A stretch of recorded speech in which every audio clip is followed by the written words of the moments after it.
Welcome back to the Joyage Kingdom. I'm Cade, your guide. I'll be replacing the voice inside you right for now, giving you a break from the constant internal monologue that is the human mind. I want to say first, thank you for listening or viewing on whatever platform you're on. If you haven't already, smash the like button for me. Subscribe to the channel. Join the kingdom. As you know, the goal of this channel is to instill the knowledge and confidence it's going to take to navigate this metaverse on your own one day. So if that sounds good to you, let's get into the video.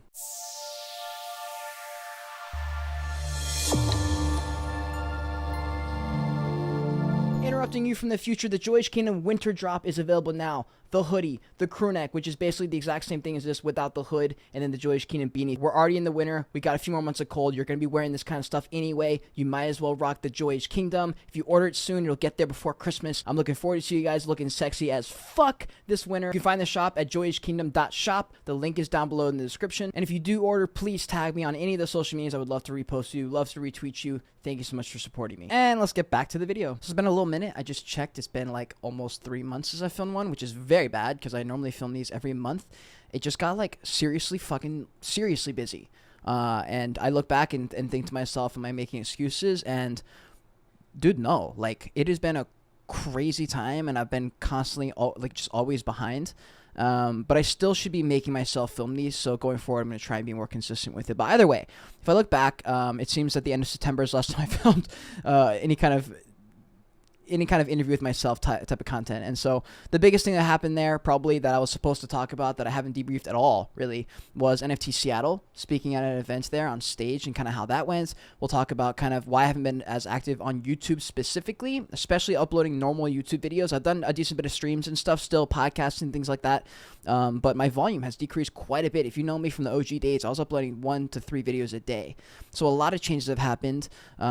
Social media is changing, the game is changing, algorithms are changing, Twitter is doing whatever Twitter's doing, you know, and there's a whole lot of shit happening. There's a lot of things to look forward to for 2023. We have the Joyage Kingdom winter drop, which is happening also right now. It has the crew neck, the hoodie, and the beanie, the Joyage beanie. We've had a ton of sick podcast guests. We actually are interviewing Luca Netz, the CEO of Pudgy Penguins, tomorrow technically, but I'm not sure when you're going to see this video, so it probably already happened if you're watching this podcast. Like, I haven't even talked about NFT Seattle yet and that whole conference, the entire vlog. If you haven't seen that vlog, by the way, it was a sick vlog, one of my favorites. I also spoke on stage at a Web3 event. That was crazy. I haven't talked about that either. We have social media changing entirely, which is why I haven't been as active on YouTube, so we'll kind of talk about what my plans are, what I'm thinking, what I'm seeing, how social media is going to change, how my brand is going to change, things like that moving forward into 2023. We've had some sick guests actually come onto the show. So I guess we'll start with NFT Seattle, the vlog, which is, I mean, honestly, I can barely remember like what happened. It felt like so long ago, but it was cool to have an event here, you know, right here in the middle of the city.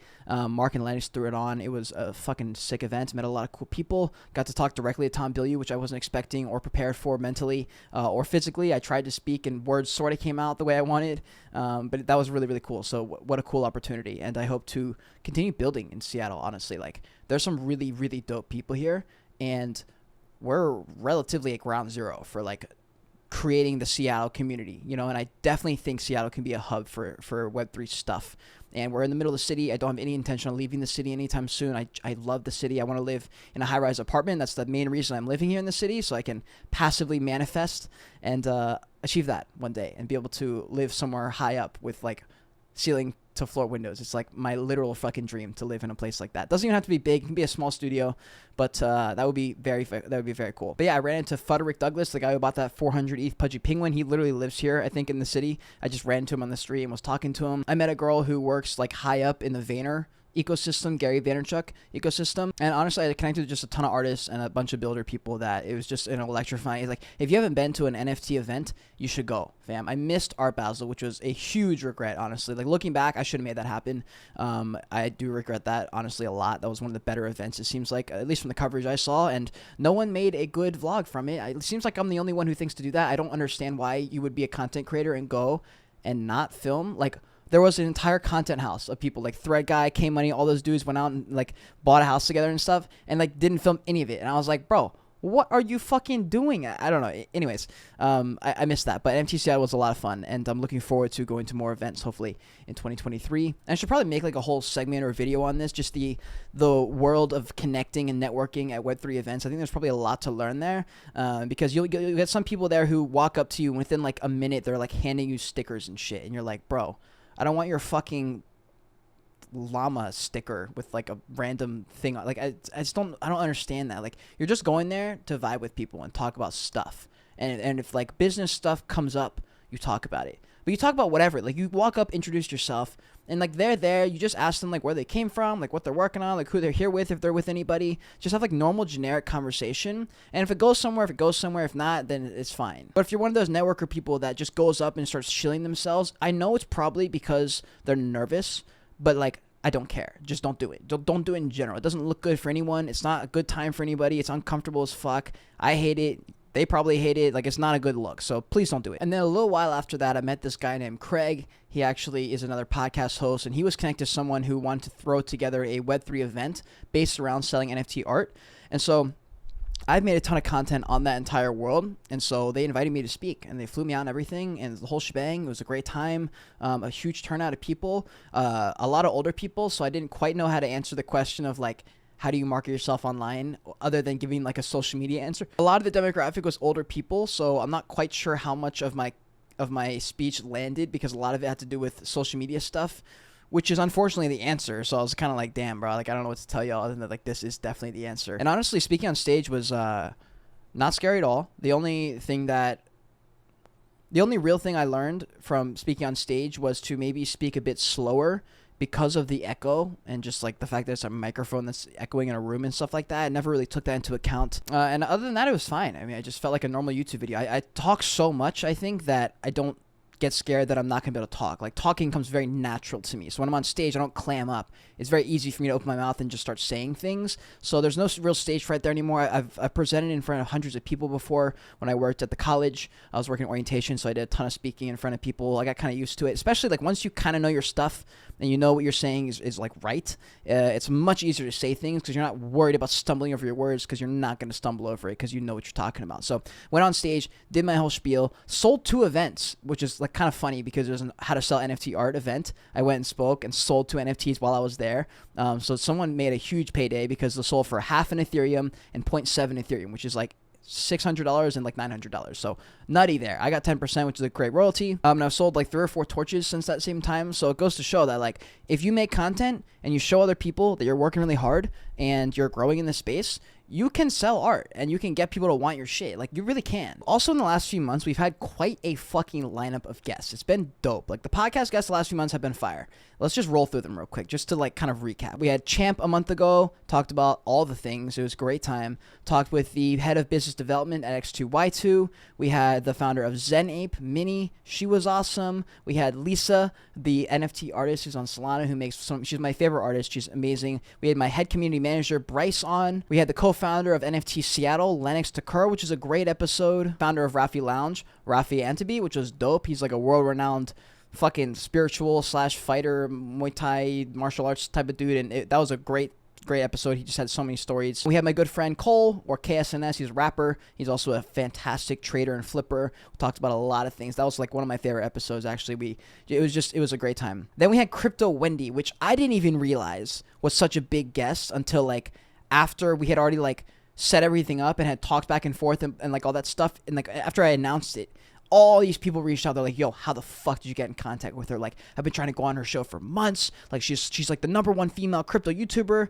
And at first, I didn't even like buy it because I'd only heard of her a little bit. And like, I don't watch that much crypto content. I didn't realize she like literally is the #1 female crypto YouTuber and TikTok, like the #1 by far. She's a super OG in this space. And so I did a ton of research on her, was able to get the interview with her, talked to her for like an hour. It was a great time. Talked about literally everything. Like, if you want to know about Wendy, go to that episode, because we talked about a whole variety of things involving life and stories and parenting and street stuff, like when she was on the street and like struggling, all that. It was crazy. And like that's the best part about these podcasts, is when you can get some of these like beloved creators and get them to talk about things that they normally don't talk about on their channel, because it's not technically like something that's related to crypto, which is kind of like why I make myself do these interviews with myself.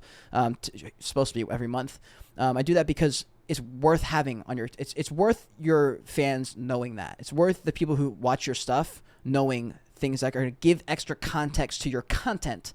It's worth them having that context to you, because then it'll allow them to watch your content in a better way, where they actually get you and they get what you're saying and they support you and they like you, or at least they respect you and they see where you're coming from. I think it's important. So we talked to Crypto Wendy the whole time. Went on the O Show a few days ago, which was also a huge deal. Apparently, I had a great. I mean, for me, it was just like a normal stream. I'm kind of used to like YouTube and talking to content creators and stuff like that. But so cool, man. Like there was hundreds of people in that live stream. Thousands of people saw the live stream. We talked about a bunch of things. Talked about FTX. It was a great time. So shout out Wendy. You've quickly become one of my favorite people on earth. Not because you're the number one crypto influencer girl, but like you're kind of just fucking good, and it's just funny and it's interesting and I like it and it's very informative. So every time a video pops up, I end up watching it. I see why so many people follow her. I don't know how it took me so long to find her. Like I didn't even hear about Champ till a few months ago. Didn't hear about the NFT show till the last few months ago.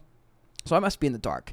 And then 9 days ago, we interviewed the founder of Dark Labs and Dark Echelon, Amir Hussein, another fellow YouTuber, and we talked about literally fucking everything. We went for 2 hours, which was crazy because, like, you can get people to stay for a couple hours on a Twitter space, but to get someone to stay for 2 hours on a YouTube podcast is, like, hard to do, especially for someone who's busy as fuck like Amir.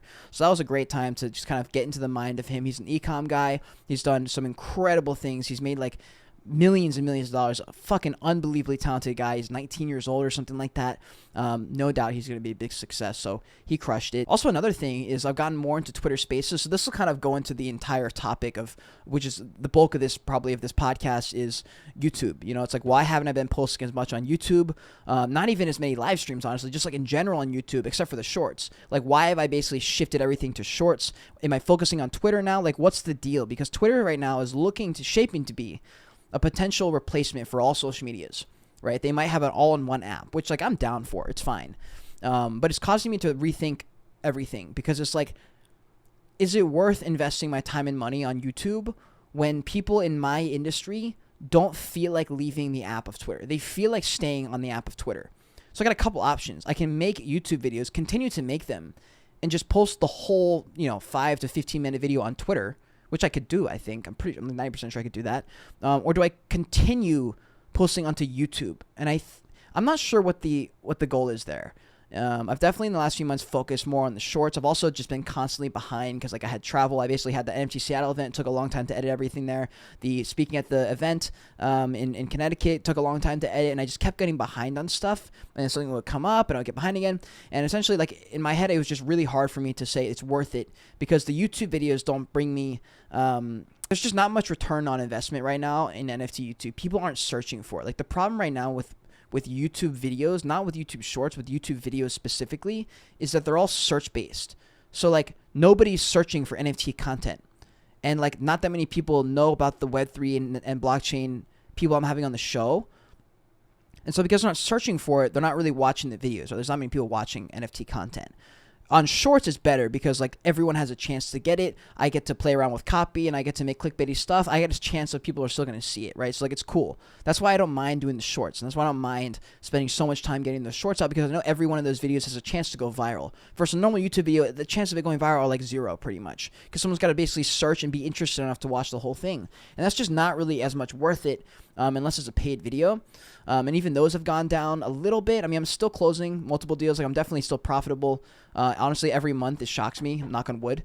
But it's still been going. If you look at my channel, honestly, like, the only reason I bring up that I haven't filmed that many videos is because I don't like the fact that, like, if the last 10 videos, like, half of them have been paid reviews. I don't like that. I'd rather it be, like, 2 out of 10 be paid videos just because I don't want some big awesome person to find my channel and be like, oh, all he does is these paid reviews of these random NFT projects. I don't want to work with this person. I don't want it to be that. So I want to make sure I'm still putting out good, consistent content. I just filmed a video on the whole play to earn, play to own Web3 gaming world. I know I'm going to be posting more content there. I've just been forced to kind of take a step back and really assess where I'm at in content, where I want to spend my time and money on, and, like, what is actually worth it right now. Because let's face it, we're in this bear market. It's probably not ending anytime soon, which means, like, the interest is either going to stay where it's at or probably dwindle. Maybe it goes up and down with certain metas and certain trends and stuff like that. But overall macro, we're not going to see a massive probably bull run anytime soon. And it seems like everyone's congregating onto Twitter. And so because of that, it's like, okay, how do I specifically grow on Twitter? It's not by posting tons of YouTube videos. It's not really by posting tons of random tweets, because now Twitter is based on an algorithm on interest and like what you've been clicking on and stuff. So like just because I posted a tweet 2 minutes ago doesn't mean someone's going to see it 2 minutes ago if they were fresh. It's going to be based a little bit on what they've liked in the past. Like if you scroll on your Twitter right now, you'll see on the very top of the timeline there's some tweets that were 15 hours ago.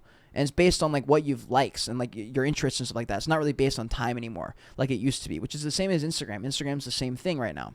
And it's because these apps are changing, because Twitter is starting to become like the number one. You know, crypto people are also crypto Twitter people are also like Elon Maxis, and they like Twitter too, because a lot of people have built their platform on Twitter because it's so easy to, if you cheat, like if you just do a bunch of giveaways or a bunch of engagement posting, like the engagement forums, the problem is with them is they all work. Like they all work. And I hate it because like there's no way to tell which Twitter people earn their following and which people cheated to get there. With YouTube, like you pretty much have to earn it. Like, you know what I mean? Like there's like, you can't really cheat your way up. You can kind of tell on that social resume. It's like, okay, let's look at the videos. Are they any good?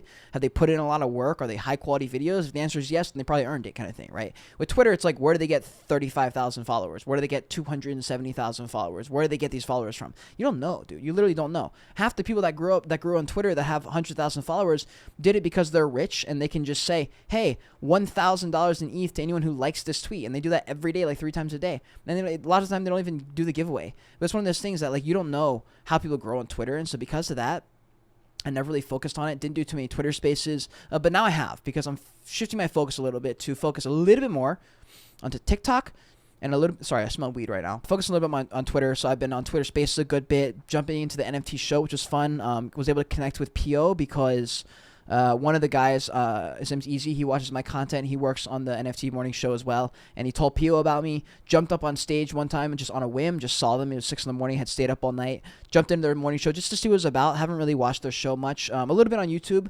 and I liked the show a lot, and I just wanted to see what it was like on Twitter Spaces. He ended up bringing me on the stage, we talked a little bit, he liked me, we ended up talking off camera, off Twitter Spaces, and connecting there, and had a great conversation, honestly. And now we talk pretty regularly about whatever. And that was awesome, honestly. And like that show taught me a lot. It's like, wow, this is a real, if you haven't watched this show, by the way, you should.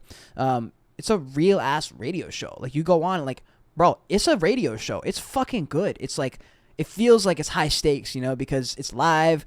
Pio and Nick are pretty like abrasive is probably the best word I could think of. Like they're very, great hosts. They're just great hosts, and they know what they're doing, and they're professionals. They're good at their stuff. So if you go in and you're not confident, you're gonna get clobbered. Good thing for me is I have a lot of experience behind the camera, obviously. So like I was fine with it, and even fine to handle Nick's intense attacking of me in the very beginning, just to see if he could fuck with me. I'm down with that. Like that was kind of fun for me, and I just really enjoyed my time there. Have made a bunch of cool connections. Honestly, like it's cool because like if you focus on Twitter and you do more stuff on Twitter, you will grow more on Twitter. You will connect with more people on Twitter, because Twitter is like a place where people connect. It's like, it's as close to like as a metaverse you could get. It's like a big common area for a bunch of people to like run around shirtless, naked, screaming and hollering and like throwing shit on the ground and attacking people. It's a great time. We love Twitter. So I've been focusing a lot on that, focusing a lot on TikTok, just posting lots of content, and just making sure my face is getting out there, because you don't know where people are going to find you. So I'm just making sure that I'm posting a ton of content, a lot of podcast clips, circling around that content. I need to make sure that I'm able to survive and thrive in terms of my brand throughout this bear market. I need to make sure that I'm still being seen every day by the people in Web3. A lot of people right now, in my opinion, are focusing on the wrong shit.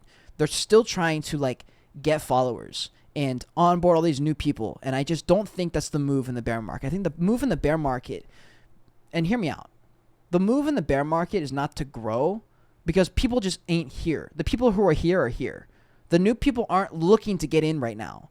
So the real move is to establish yourself even more here within the world of Web3, within the group of people that are already here, so that when the bull market comes and when all the masses come back, as they always do, that's when the numbers organically will come back. You don't have to do anything different. There will just be more people coming in.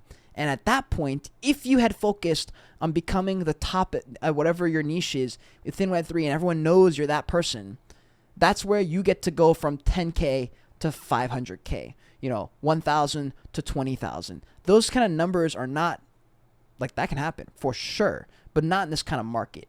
I think the people who are going to win the bear market are the ones who A, focus on surviving, and B, focus on becoming at the top, the expert of their specific niche within the Web3 world. And when people say, hey, who's that person who's the best at this? You got to be in that conversation. You got to be. Otherwise, what are you doing? What else is new? So I've gotten really into like copywriting and copy and persuasive text and learning about sales and all that stuff, and realized that a lot of it I did already just organically, just from building out my own business. A lot of those things I just picked up on the way. But it's good now because I have like an intentionality behind it. Like when I go into a meeting now, or if I go into a meeting to get a new client, I'm very aware of how to do it now, instead of kind of just going in there and just hoping to see what happens and hopefully try and do something. I have a very clear path. Like I know what I'm doing in those meetings now. So a lot of times I have a good return on that. Like if I go in for the hour with the intent on closing them, like a lot of times it's a positive outcome at the end. So it's been good, and I've learned a lot, and it's helped with my clickbaiting, helped with like titles, helped with my tweets, helped with everything, honestly. Like learning persuasive text, learning text that's going to get people to be like, huh? What'd they say? And the funny thing is, my content is like a lot of it doesn't help me. Because like a lot of my content's only interesting to people in Web3 right now, which is a very small group of people. The thing is, there are still people within that group that will give me and can give me opportunities. And so I know I'm still going to focus on that. And right now I'm going to be shifting my focus a little bit into Web3 gaming.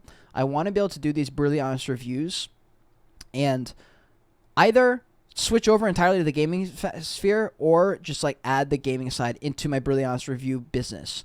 And because all the VC money is in the gaming world, which I talk about in this video, that's probably already came out. I'm not sure if it came out before or after this podcast. But I learned recently through some reputable sources that I'm working with right now in Web3 that all the real money is in gaming. And that was a surprise to me, because I thought Web3 gaming was dead as fuck for now. But apparently not. Apparently real money is there. And so I was like, okay, well, if the money's there, then there are people who are going to give me money. Because a lot of these Web3 games don't have jack shit for content. How do they not have jack shit for content? I have no idea. I really don't. But it's a good thing for me, because where there's a lack, there's a job. So because there's a lack, and because there's no competition either, other than Bryson, he's a streamer. He doesn't do reviews like that. He's a streamer. So there's no competition. I mean, if I want to stream, I could probably go in there and do my best there. But I definitely am looking at it from more of a business angle, because I played a few of these Web3 games. They kind of suck for the most part. They're not that engaging, not that fun, not that unique. There's nothing about it that makes me particularly want to play that game specifically. So I'm not exactly sure, where that's going to take me. And then shifting focus a little bit into more of my personal stuff, because that's basically the majority of what I've been working with as far as like Web3 content, that sort of thing. Now, the last, honestly, few months, it's actually kind of fitting, the fact that I haven't filmed a podcast in 3 months. It seems that every time I skip these interviews, they pretty much always line up with my ruts. Like when I'm in a real rut, I skip these interviews, and I really don't miss these podcasts with myself very often. Like I'm usually pretty good about hitting them every 4 to 5 weeks, and every time I miss them, it's usually because I had a crappy month. And part of it is because I've been so busy. Part of it is because I've doom scrolled more than I ever have in my life. And the problem with it is like it's also good because I will get business ideas and content ideas from scrolling, but at the same time, I see a lot of shit, and I see a lot of people my age who have much more than me, and I can't help but compare. Not in a bad way. Not like I don't sit there and go like, man, I wish I I don't get bitter about it. I'm not like fuck this person, but it does make me think like, damn, like I should have that. For the amount of work I'm putting in, I should have that. And that mindset's pretty toxic. You don't want to be in that mindset because it puts you in a really low vibration. Not to get all spiritual on you, but it puts you in a low vibration, you become like a low level human when you think like that. Objectively speaking, you just can't help it. You're just in a low level state to operate in. And I've been in that state for a few months. A lot of procrastination, a lot of self-sabotage, misuse of weed, misuse of porn, misuse of a lot of things. Just basically distractions. TikTok, like anything on the devices. Because like, not to put blame on something external other than myself, because it is just me not being able to have self-discipline. But something that really sucked for me, and it has only changed in the last week or two, has been the posting 10 videos a day. Like that really fucked me up, because I did that for a year. Just for some context, for people who are maybe watching this and they don't know my whole story, I've been posting like 10 to 12 videos a day for like a year, only stopping very recently. And I only stopped for like a week, and then I went back to posting 5 to 10 times because it's easy. I have so many shorts. You have no idea. Like I always have 100 drafts because I'm always doing podcasts, always filming videos. Anytime I film a video, I get 3 to 20 clips every time. So like I have no shortage of clips. So every hour I had to basically stop what I was doing, pull out my phone, upload a video to TikTok, repost it to Instagram, repost it to Facebook, repost it to YouTube, repost it to Twitter, repost it to LinkedIn. That whole shebang took like 15 minutes every time. And during that time, every single time I posted, because it took a couple minutes to like everything posted, I'm scrolling. And I'm scrolling while I'm waiting. And so every hour I'm scrolling, and I go through 30, 40 TikToks, Instagram, scroll through 5 or 6 stories as soon as I get it. And it's just like, I can't help it because I'm already there. And that really fucked me up for a year. And then that stacked on just my intense procrastination and whatever rut I've been in the last 2 months. Those together really hurt me. And I just couldn't get going. I couldn't get anything done. It felt like everything was being rushed and thrown together. And I kept having this feeling of just being unsatisfied in general. Like everything was annoying. Nothing was working out. Clients were taking forever to pay me. Like everything was just frustrating. And that's what happens when you're in a low level state.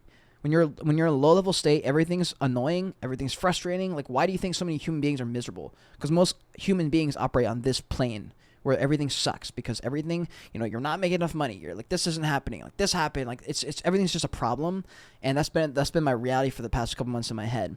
Anyways, it's gotten a little bit better. I've become more and more aware of it over the past couple months. I've been implementing small changes. That's kind of been the theme for the past 3 months. 1 step forward, 2, 3 steps back. And it's getting to a point where it's like I'm breaking even, and I'm starting to make a little bit of headway, making a little bit of progress. Every time I make like a small breakthrough, I guess you could say, I don't celebrate those wins, but like I add, like it does grow, like every time I get a new one where I'm like, okay, that was positive for real. That does help me. And that goes into like, it like goes into the bucket of being like, okay, like I know I keep going back, but this time as I move forward, I have this extra thing with me now that's going to help me. I have this extra skill, this extra perspective, whatever it is. I got this thing I didn't have before. And after a while of doing that, it might be 6 months. Some things just take forever. Like some things take time, and there's not really another factor that's going to help it. And so I've gotten to a point where I've realized that the thing holding me back is structure. It's because I don't have like an assistant or a manager who could schedule things for me. So I was like, you know what, man, like I gotta stop I gotta stop these excuses are killing me. And I know it's just me who can fix this. Like it's the me right now choosing to film this instead of not to film this that makes me not feel like shit. If I had chosen not to do this, I'd be sitting here at my computer annoyed that I didn't do it and I'm not doing it. And then I would continue to procrastinate and hate myself more just to do the same thing tomorrow. And I've been in that kind of rut for a long time. So anyways, last night I put together this little schedule. And it's like, here's a tentative schedule on a normal day. I don't have to go to the restaurant these days. It's a typical, like, wake up, do stuff, gym, do stuff, edit, like that kind of day, right? So here's my tentative schedule of something I kind of want to follow. And I wrote at the top here, I said, hey, just follow the schedule. Just follow it. I planned it for you. And at the bottom it says, I'm worth it. I'm a Joyager. At all costs, please, future Cade, reading this in the morning in a few hours. It's me. Please, you're the only one who can help me. Help you. Don't give up. Make yourself if you have to. The only person that can save us is tomorrow's Cade. So just wake up and do it. Follow the schedule. And it's a tentative schedule, like I said. 9 to 10 a.m., wake up, post my videos, which takes about 15 minutes. Post all the videos. These are in no order, by the way. Wake up, post the videos, read a few pages of any of the books I'm trying to crack up. As you can see, I've got like 7 I'm working on at the same time.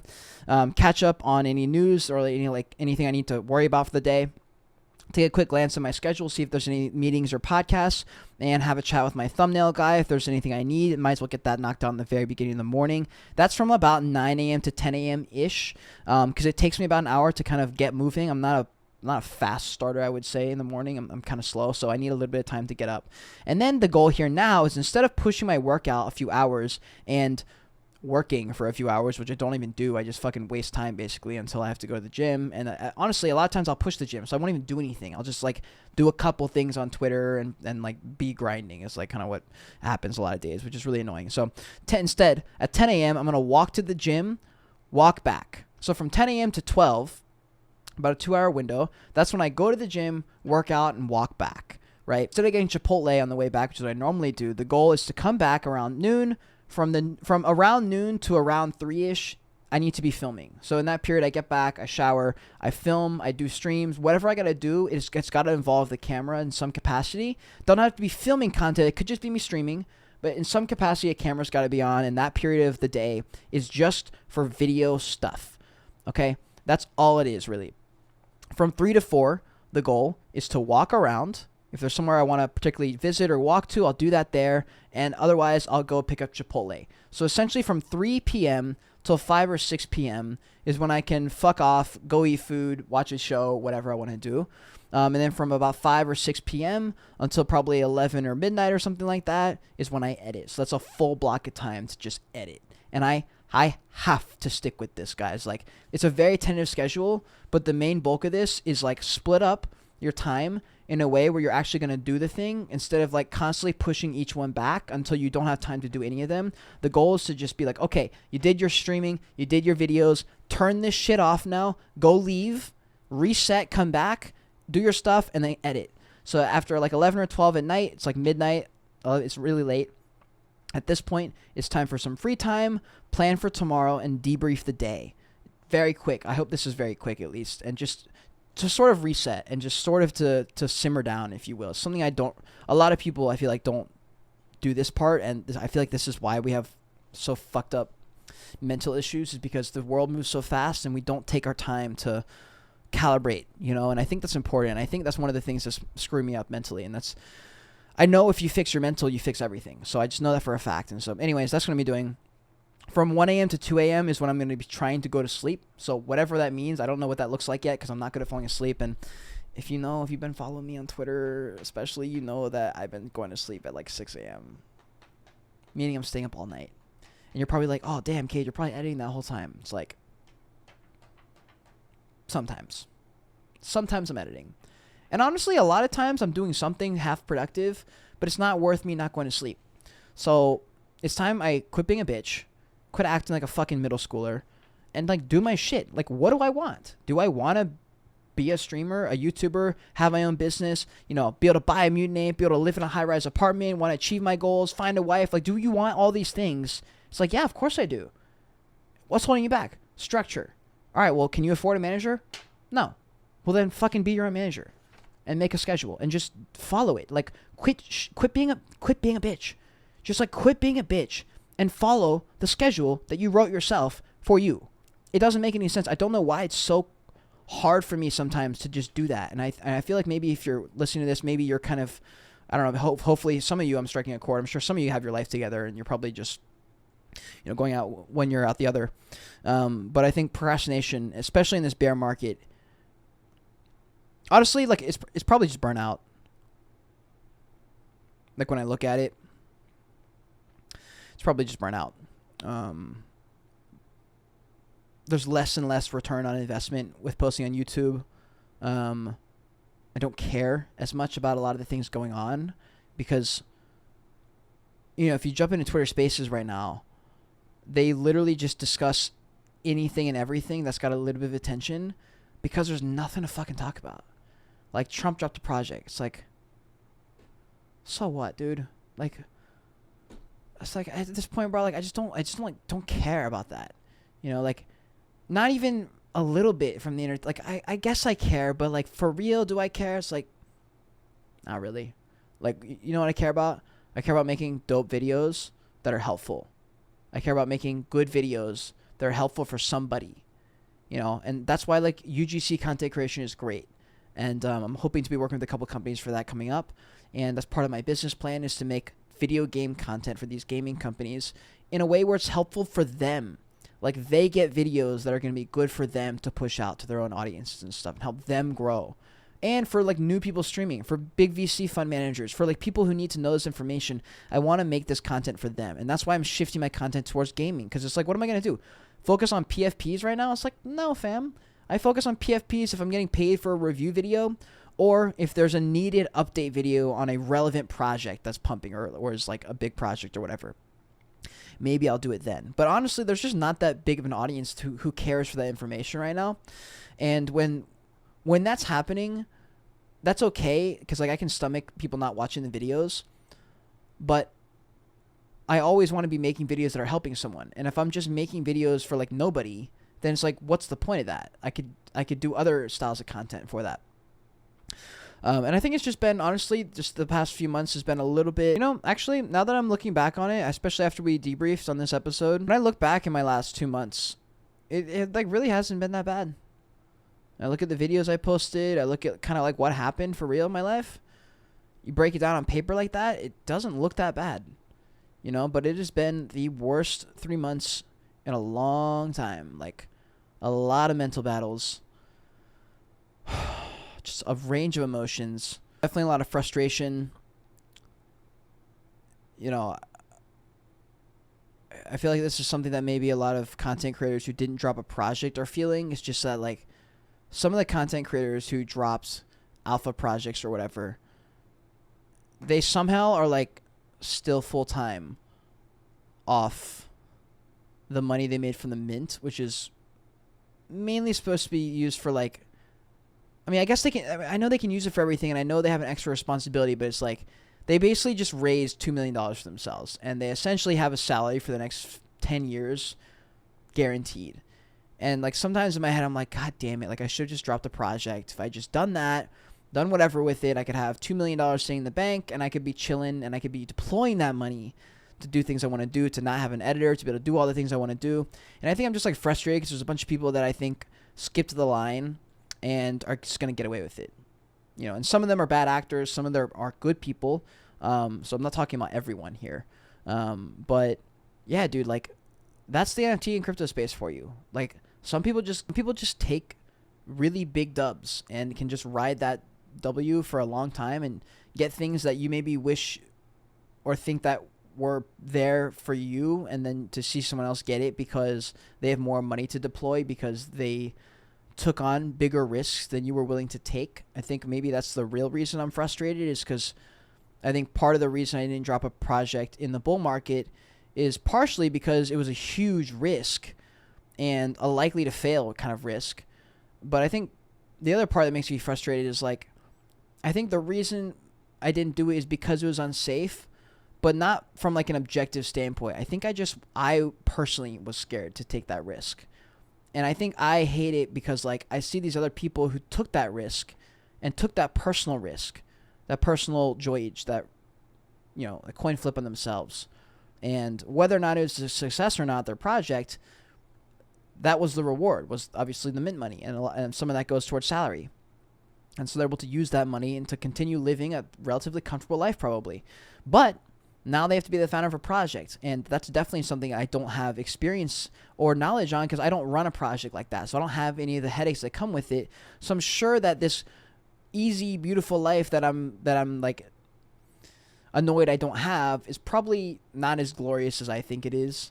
And in reality, man, like, everyone's fighting their own battles and their own demons. And I know for myself, like, the second something fills that void, another thing just pops up. Like, that's just life, like, you cross one thing off the list and another one just pops up. Like, when I was behind on those podcasts for a super long time, on the last few, just needed to get the clips done, and it was just bad timing on everything, and I was just, like, struggling to finish it. And I was like, if I can just get these podcasts done, I'll be happy. If I can just get this podcast done, I'll be happy. If I can just get these podcast clips done, I'll be happy.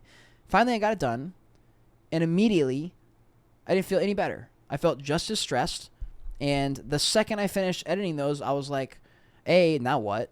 I'm in this mindset of, like, go, go, go, go, go, but it's like, okay, I did it. Now what? Do we do something else? And then now we're right back into the same mode. Like, how do we get out of go, go, go mode when, like, we don't need to right now? Like, it's bear market blues, dude. There's no reason to run 100 miles per hour. Like, just because you can, because you did that in the bull market, because you just did film live updates as things were going on, and like every time there was a Trump story, which is relatively small but enough to probably make a YouTube video on it, you made it. But that's because in the bull run, that was a different kind of market. It was like somewhat necessary back then. Now it's just not. Like, people aren't searching for it. They get all their information from Twitter in 10 seconds. They don't need to watch a 7-minute video on it anymore. They'll watch a couple skits on Twitter, takes 10 seconds, and they just go like a bunch of engagement from tweets. So it's like, I'm struggling to nail the transition of like, what do you do in the bear market? Do you even care about YouTube? And like, what do you post on YouTube? And yeah, so that's been the last few months. Just a bunch of struggles as a content creator who, like, and myself, like, I don't make money from AdSense. So it's not like there's a huge benefit to me making videos that are unpaid other than just to like get it done. And yeah, like, I don't know. Maybe I just need to look at the business side and like take a look at my video ideas that I already have. I have like probably 100 video ideas that I've written down on my computer, and I just don't really look at them very often. I feel a little bit uninspired sometimes. I don't think that like people are gonna look it up. I don't think people are particularly interested in the topic that I'm talking about, and I think that's a bit disheartening. I just think in general I'm just disheartened, and I think I'm just experiencing a little bit of burnout. Like, I don't particularly look forward to filming YouTube videos right now. I do enjoy the podcasts if there was someone that I'm interested in talking to and stuff like that. But as far as like covering projects and things like that, like, I don't know, that's just not as interesting to me. Not really sure. Like, I don't know if that's an answer I have yet as to what I think about that. What I do know is that the end of the year is coming. Christmas is right around the corner. 2023 is right around the corner. And I'm going to do my best to push through the burnout. I know burnout's real. I know people say to take some time off. I'm not sure yet. We'll kind of see what happens. I'm going to have like a week with my family in Colorado. No idea what that's going to be like. I don't know if I'm going to bring my computer with me to work. I might have a couple commission videos to do during that time too. So like, I'm not sure how that's going to go. I don't know, man. Like, to be honest, like, I'm kind of putting a little bit of faith into this relocation for the week and to not be here in my studio in grind mode setting. You know, like, sometimes a change of setting can really fix stuff for you. It can make you come in with a fresh start, fresh new ideas. I feel like the last few months I've just like, I would get an idea, get really excited for a little bit, and then it would just fizzle out, you know, and I'd be like, okay, like, I was just kind of distracting myself.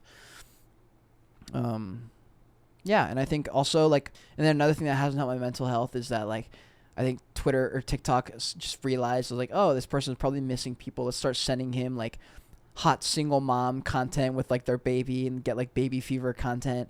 So, like, a lot of my content on TikTok, every, like, third or fourth video will be, like, either, like, a mom with their kid, like, a hot mom with their kid, or it'll be, like, a couple or, like, couples talk or something like that. And so then I'm like, oh, man, like, it'd be so nice to have a girlfriend. And then, like, I'll go on dates, and I'm just, like, not interested. And I don't know if it's because the girls I'm just going out with just aren't that interesting, or if I'm just not interested, or if I'm just not in that mindset. I just remember it being easier to, like, want to be with someone, you know? Like, I don't know when it became so hard to like someone. I mean, I do know. Like, it was definitely when I got my heart broken. It's all right, I guess. Like, I don't know. I don't know. That's kind of where I'm at. So it stinks because you, like, look forward to it, and then within, like, 10 seconds, you're like, oh, damn. I'm not really interested. I don't really care anymore. And my mind's always, like, on content stuff. Like, it sucks for me because, like, I think that I might be one of those people that I just have to win first before I can give myself kind of the mental freedom to be like, okay, let's pour some energy into, like, a human being again, you know? Like, a lot of my friendships even are somewhat surface level in the sense that, like, I don't particularly care to grow them a lot. I don't know why. Like, I don't know if it's in general, like, being desensitized toward everything. I don't know if it's it might be the content, bro. Like, it might be the fact that I'm doom scrolling, so my dopamine levels are all fucked up right now. It could be that. It could be the weed. Like, I don't know what it is. It's just been a rough few months in general. So probably one of the main reasons I haven't filmed this podcast is just because I have not felt like doing it. Some things I can make myself do. Some things I just will let myself off the hook because there's not any consequences. You know, with podcasts and podcast clips, it's like there are consequences if I don't do them. I get backed up and I have to do them at some point.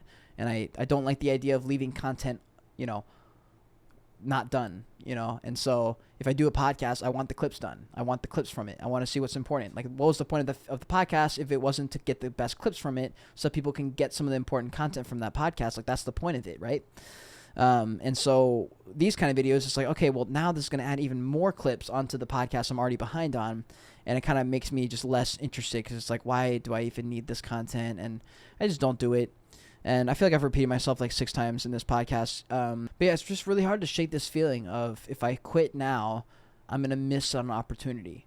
Because it's like, it's true. Like, every day you skip, some other influencer person is not skipping that day. And like, in my head, I'm like, I only grinded for a year and a half. Like, I just started this last September. It's been like about a year and a half, right? It's like, am I going to give up at a year and a half? I'm going to stop. Part of it scares me, because like around a year and a half is usually when I conquer something and I move on to the next thing. And I think a little bit, part of me was scared that like that was going to happen again. But this is different. This is like a career. This is not some thing I'm trying out. This is a full career that I have a lot of faith that I'll be able to make something awesome. So because of that, to take a few days away from crypto, or even a week, which would probably change the course of my fucking life, honestly, now that I think about it, it's really hard for me to take those days. And it's weird, because like, I'll waste days all the time, dude. Like, I will waste a whole day doing bullshit like a few times a month, probably. Like, I could totally take a 3-day break, intentionally, and do something else, get myself out of my mindset, and give myself that break I need. I just don't. And for some reason, I just don't. And I don't understand it. I don't understand why it's so hard for me to give myself that break. Because sometimes those breaks that you get, those few days, can literally change something, or give you a mind-altering realization about something. And I don't know what it is, but like, after you go some time without one of those resets, you just don't think that they're going to work. And even now, I'm talking about it, I'm like, I literally know it will work. But if someone was like, should we do this? I would be like, oh. Because I know how much it puts me behind. If I go 3 days behind, I'm like, man, I miss on 3 days worth of stuff. 3 days worth of time I could have been editing and filming things. And in my head, I'm like, no. Alarms are going off. I'm like, no, dude, stay home and do your normal shit. Do your normal shit. Because at some point, you will get your opportunity. You will make more money. You will have an editor, blah, blah, blah. You have all these things. And I think until I get some of those things, my sad reality is that I'm just always going to be in a state of like wanting more, until I have like a small victory, or a medium to big victory, in that sense, where I'm like, okay, I'm good. I got this done. Check mark. Like a real landmark. Like, getting an editor would qualify in that. Like, if I got an editor, that would save my entire everything. That's like 8 hours of time a day that I get back. I mean, you saw my schedule. Like, there's a dedicated 5 to 7 hour window where I just edit. And if I don't have to do that, I can spend that extra time filming, or doing something else, or taking a break, or like something else. And so I think for me, I need a couple of those big wins before I'm like, okay, you deserve a break. Which stinks, because like, why is it gotta be like that, But anyways, man, I've complained long enough. I think it's safe to say that I should be doing these once a month, not every 3 months, so this doesn't turn into an entire therapy session. But to end the night on a good note, the World Cup final was this morning. And I've been looking forward to this for a long time, seeing all the Messi videos popping up on TikTok. So emotional, so dramatic, and everyone in the world, it seemed like, was like pulling for this Messi victory. And man, that was the most dramatic, fucking stressful game of my whole life. Like, for Mbappe to score a goddamn hat trick and to score in the last minute of the game, I was like, bro, come on, just give Messi the fucking World Cup already. What the fuck? And it went all the way to penalty kicks. And I'm so glad they won. I hate that it went to penalty kicks. I wish they could have finished the game in extra time. But for Messi to score 2 goals, for him to show up the entire tournament, put away the goals, be the captain that he was supposed to be, and to fill the shoes that he's been trying to fill for so long, and now he's become the man that's capable of doing that, that was beyond inspirational. To see him show up on the final stage, the place where he's failed so many times before, and to put a goal away, put a second goal away, to be involved, like, it was so sick seeing someone fill the shoes that they're meant to fill and pull it off. Like, that is such a cool feeling. I remember watching Luke Bryan when I was 15 come out on stage for a concert and watch him go from backstage to commanding an audience of like 20,000 people. And I remember being just mesmerized. I was like, how the fuck did this guy just go out, onto this stage and like pull this shit off so confidently. It was so inspirational to me. I'll never forget that moment. And seeing Messi like finally lift that fucking World Cup, I've never been more like happy and proud and just like relieved that he did it. I was like, oh my God, after a 20-year fucking career or something like that, this dude finally conquered level 100. He beat the boss. He did the thing. He did the thing, dude. He really did it. And like, it felt so good. It felt so good to see somebody get that. Like that final win where you're like, I fucking told you I would get it. Like, that is such a good fucking feeling. I know how that feels. So, congratulations to Messi. Congratulations to Argentina. What a fucking crazy victory. It's just so beyond inspirational, honestly. And yeah, anyways, I hope this podcast helped you. I'm sure it will help me tremendously. What I found is after I do up one of these podcasts, by the end of it, I've like almost worked through my issue just by saying it on camera intentionally out loud. Like, by the end, I'm like, should I even post this? Because, like, I don't even think some of these things anymore. You know what I mean? So we'll see how this changes me a little bit. Maybe it doesn't. Maybe I'm not sure. We'll be trying to do this every month instead of every 3 months. Anyways, make sure you click the like button for me. I do appreciate you guys, especially if you made it to the very end. Code word if you made it to the very end. Joyage in all caps. Put that Joyage in the bottom. I would love to see who makes it to the end, especially for these kind of bits of content. It's really important to me to like see who's watching this, because these give you so much context into my psyche, into my personality, into like how I think and stuff like that. So I appreciate you guys watching these videos. Subscribe for more. A lot of content coming, a lot of gaming stuff, because I think that there's opportunities in gaming. So make sure to be you should be expecting it. You should be expecting it. Follow me on Twitter, follow me on TikTok. You guys know all the things. If you want to see more of me right now, click on one of these boxes on the side of me. Until next time, continue on your Joyage, continue to learn, and be grateful you're alive watching this video.